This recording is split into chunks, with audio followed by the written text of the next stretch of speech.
Cristo ressuscitou verdadeiramente. Nesse domingo, 1º de maio, temos a alegria de celebrar a ressurreição de Jesus nesse tempo pascal, que é um tempo muito feliz, e estamos em pleno retiro do carisma, retiro que certamente vai trazer muitas graças à nossa família espiritual, graças de crescimento, de profundidade, mas também de zelo missionário. Depois de 2 anos de pandemia, em que muitas pessoas ficaram fechadas, enclausuradas, chegou a hora de sairmos e evangelizarmos nos 4 cantos do mundo, a tempo e a contratempo, sabendo que o Senhor conta com cada um de nós e conta também muito com o nosso carisma. Quantos chamados de igreja para missões paroquiais, para missões em dioceses que nós ainda não estávamos presentes, para fundações em grandes mosteiros, em grandes casas, a comunidade Sementes do Verbo tem recebido. E nós não podemos fazer sozinho na comunidade de vida, nós precisamos de contar com a comunidade de aliança. Você já pensou, sendo comunidade de aliança, dar 2, 3 anos da sua vida para viver num país como a África, como as Filipinas, como a Espanha, como Portugal, como a Alemanha, como o Canadá? Você já pensou em ajudar verdadeiramente a evangelização, ofertando 1, 2, 3 anos da sua vida para a evangelização? A comunidade de vida precisa profundamente da ajuda da comunidade de aliança, não só através dos bens materiais, o que é muito importante, mas também através das vidas doadas. É muito importante poder contar com você que doa a sua vida, que doa os seus talentos, que doa o seu tempo. Hoje, continuando a ler, a meditar a regra de vida, e o nosso livro de vida que chegou nessa nova edição tem deslumbrado o coração daqueles que já adquiriram. E se você é membro engajado na comunidade, é só para você essa edição, uma edição exclusiva para os membros de Vida e Aliança. Se você é membro engajado, adquira logo, porque vai esgotar. Ontem, no número 158, o Senhor nos dizia que a vida cristã não era de adquirir novos conhecimentos, mas era de fazê-los descer ao nosso coração, para que eles se tornassem consistentes, para que se tornassem vida.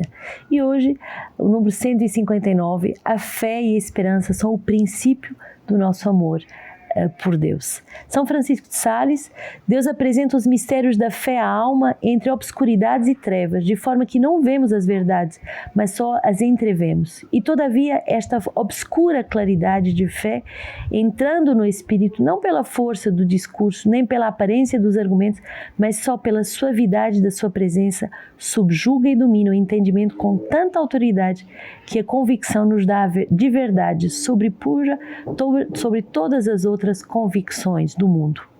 Há uma obscuridade da fé, sou morena, mas formosa. São Francisco de Sales diz: o ato de fé consiste nessa aquiescência do nosso espírito, quando favorecido pela agradável luz da verdade, adere a ela como uma suave, poderosa e sólida segurança e certeza que lhe inspira a autoridade da revelação que dela lhe é feita. O ato de fé da nossa alma provoca um momento de virada, um aquecimento, isto é, um consentimento por condescendência do nosso coração. Esta segurança começa por um sentimento amoroso, de gozo, que a vontade recebe da verdade proposta, de forma que a fé compreende o princípio do amor em nosso coração para com as coisas divinas. É então que a nossa alma pode gritar pela fé: como és belo, meu amado. O amor começa em nós primeiro por uma faísca de fé. Inquieto está o nosso coração enquanto não repousa em ti, nos lembra Santo Agostinho. Buscamos as apalpadeiras até que um dia a fé venha iluminar o nosso coração. O nosso pobre coração se desfaz em ternuras de amor pelo infinito bem que vê nesta soberana beleza. Então, a caridade atrelada à fé pode abrir um caminho em nós. O bem soberano, o supremo bem que espero é Deus, alma somente de Deus, de quem tudo espera e aspira. É então que a esperança toma o seu justo lugar. São Francisco de Sales: este amor, pois, que nós chamamos de esperança, é um amor de interesse, mas de um santo e bem ordenado interesse, pelo qual não arrastamos a Deus para nós, para a nossa utilidade, mas nós é que nos unimos a Ele como a nossa última felicidade. Trata-se ainda de um amor imperfeito, pois é interessado, sendo contudo o caminho do amor. Tão bonito esse número 159, que vai verdadeiramente nos mostrar que o amor começa pela fé. Precisamos de ter essa faísca de fé, e um bom retiro é para reacender essa fé, essa chama da fé, para que possamos ser reinflamados da fé e abrir então em nós o caminho da esperança e da caridade. E tão bonita essa concepção que São Francisco de Sales nos dá sobre a esperança. Esperança ainda é algo interessado, mas não é algo interessado centrado sobre mim, não é eu quero Deus para mim, mas eu quero Deus e por isso me uno a Ele e me uno à finalidade suprema da minha vida, que é a beatitude eterna. Atos 5, fizeram-nos comparecer diante do sinédrio. O sumo sacerdote os interpelou. Expressamente vos ordenamos que não ensinasseis nesse nome. No entanto, encheste Jerusalém com a vossa doutrina, querendo fazer recair sobre nós o sangue desse homem. Pedro e os apóstolos, porém, responderam: é preciso obedecer antes a Deus do que aos homens. O Deus de nossos pais ressuscitou Jesus, a quem vós mataste, suspendendo-o no madeiro. Deus, porém, o exaltou com a sua direita, fazendo-o príncipe e salvador, a fim de conceder a Israel o arrependimento e a remissão dos pecados. Nós somos testemunhas dessas coisas, nós e o Espírito Santo, que Deus concedeu aos que lhe obedecem. E depois de intimidá-los, que não falassem mais no nome de Jesus, soltaram-nos. Quando eles saíram do recinto do sinédrio, regozijavam-se por terem sido achados dignos de sofrer afrontas pelo nome. Tão bonita essa expressão, nós e o Espírito Santo, que Deus concede aos que lhe obedecem. O tempo pascal é o tempo da obediência ao Espírito Santo. É o tempo de escutar os desígnios do Espírito Santo, que são desígnios místicos, que são desígnios surpreendentes, que não são as nossas formas de ver. Por isso, nós precisamos de uma grande obediência pela fé. Não é aquilo que nós prevemos, não é aquilo que nós gostaríamos, não é aquilo que nós teríamos idealizado. São os caminhos surpreendentes do Espírito Santo. E por isso precisamos dessa obediência ao Espírito Santo. Salmo 29, eu te exalto, Senhor, porque me livrastes, não deixaste os meus inimigos se rirem de mim. Senhor, tu tirastes a minha vida do Sheol, tu me reavivastes dentre os que baixam a cova. Tocai para o Senhor, fiéis seus, celebrai sua memória sagrada.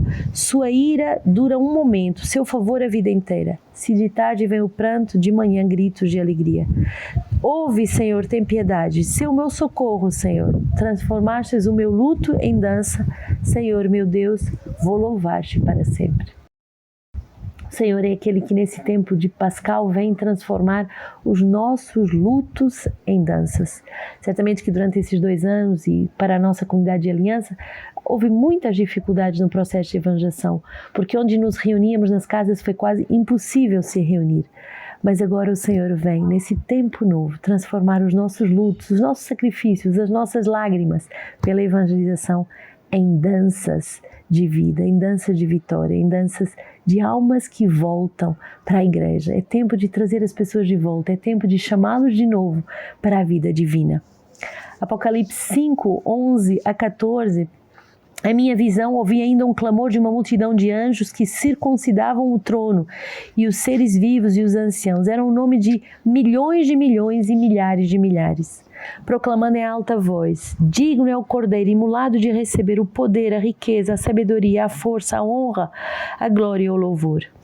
E eu ouvi toda a criatura do céu, na terra, sobre a terra, no mar e sobre os seres que neles viviam, proclamarem: aquele que está sentado no trono e ao Cordeiro pertencem louvor, honra, glória e domínio pelos séculos dos séculos. Os 4 seres vivos diziam amém, e os anciãos se prostraram e adoraram. Que bonito ver essa profecia do Apocalipse que profetiza justamente milhões e milhões, milhares e milhares que se prostram diante do Cordeiro e que proclamam glória, honra, poder ao Senhor. Quando evangelizamos alguém, fazemos com que ele se ponha diante do Cordeiro e que ele se prostre, que ele se renda, que ele capitule tudo que nele se opunha a Deus, para proclamar que Ele é o Senhor, que Ele é o Rei dos Reis, digno de todo louvor e de toda a glória. João 21, 1 a 19. Depois disso, Jesus manifestou-se novamente aos discípulos às margens do mar da Tiberíades. Manifestou-se assim: estavam juntos Simão, Pedro e Tomé, chamado Dídimo, Natanael, que era de Caná da Galileia, os filhos de Zebedeu e os 2 outros discípulos. E Simão Pedro lhes disse: vou pescar. E eles disseram: vamos nós também contigo. Saíram e subiram ao barco e naquela noite nada apanharam.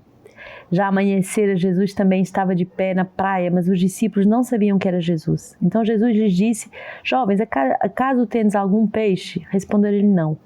Disse-lhes: Lançai a rede à direita do barco e achareis. Lançaram então e já não tinham força para puxá-la, por causa da quantidade de peixes.